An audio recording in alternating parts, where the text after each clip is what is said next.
When you look at the walls of an ancient Egyptian temple, they're just covered in these incredible, intricate carvings. But here's the thing, they aren't just pretty decorations. Nope, they're actually a language, a whole story told in stone. And in this explainer, we're going to give you the key to start decoding it all. So let's just ask that question right out of the gate. What if they're more than just decoration? What if this is a whole language, just waiting for us to read it? That's exactly what we're going to do today.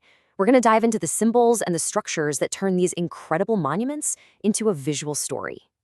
All right, so every language has to start with the basics, right? The vocabulary. For the ancient Egyptians, their most important words were all about life, creation, and rebirth. And these symbols? They were pulled directly from the world around them, from the life-giving world of the Nile.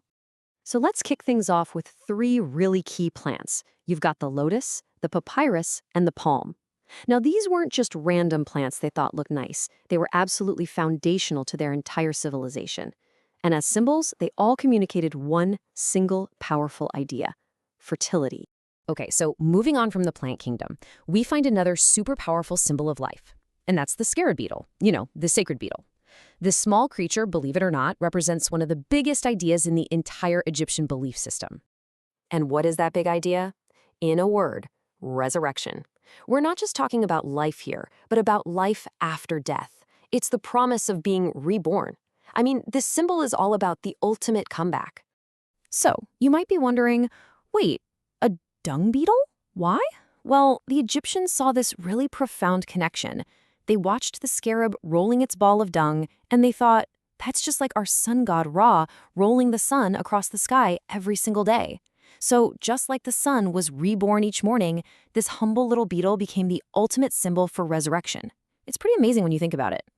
Okay, so we've got symbols for fertility and resurrection. These are big concepts for sure, but they're still kind of tied to life here on Earth. But the Egyptians, they were thinking bigger, way bigger.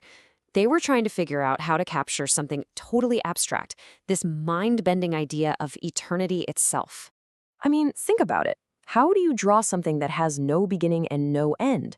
Well, you use patterns that feel like they could just go on forever. That's why you see these endlessly repeating spirals and these flowing feather ornaments. It was their way of creating a visual shorthand for the infinite, for eternity. And of course, you really can't talk about life and eternity in ancient Egypt without talking about the ultimate source of all power in their world, the sun. This is why the symbols connected to the sun god, Ra, are some of the absolute most important ones you will ever see. So, let's break it down real quick. You've got the sun disk, which is called the Aten, and you have the famous protective eye of Horus. Both of these are stand-ins for the sun god Ra himself. And what they signify is just immense. We're talking life, power, divine protection, and that whole cyclical nature of time. These are the heavy hitters, the ultimate symbols of cosmic order.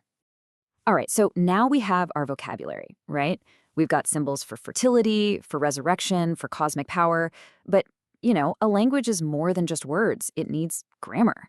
So the big question is, how did the Egyptians take these powerful ideas and literally build them into the temple itself? And that brings us to the next part of our language lesson, the grammar. This is where symbols stop being just carvings on the wall and become the structure of the temple. And to see it, we're going to start by looking up, way up, at the tops of those massive stone columns. First up, we have the palm capital. Now, a capital is just the name for the very top part of a column. And this one, as you can see, is shaped just like the crown of a palm tree. So here you have it. A symbol for fertility is no longer just a picture. It's a real structural element, literally holding up the roof of the temple. And then there's the lotus capital. This one is carved to look just like a closed lotus bud. It's the same idea all over again. You're seeing a key symbol for fertility being transformed into a functional, crucial piece of architecture. That idea, that concept, is literally holding up the entire building.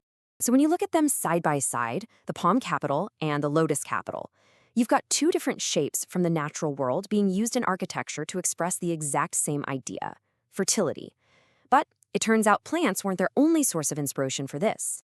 Sometimes the symbolism got even more direct. I mean, instead of a plant, the top of the column would feature the actual face of a god or goddess, like with this Hathor-headed capital. Hathor was the goddess of love and happiness, so by making her a part of the building structure, they were literally infusing the whole space with her divine presence. Oh, and here's a quick vocab tip for you. This style is also just known as Hathoric. That's a great little term to remember. So, when you put all these pieces together, what does it all mean? It means that an Egyptian temple is so much more than just a building. It's a narrative carved in stone, where every single architectural choice is like a word in a much bigger story, a story about life, death, and eternity.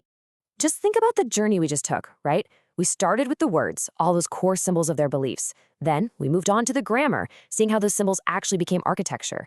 And now, with those two pieces of the puzzle, you can actually start to read the full story that the temple is telling.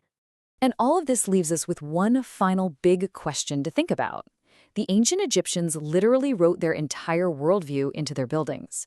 And it just makes you wonder, what hidden stories are we writing into the architecture that's all around us today? What will people thousands of years from now read in our concrete and steel?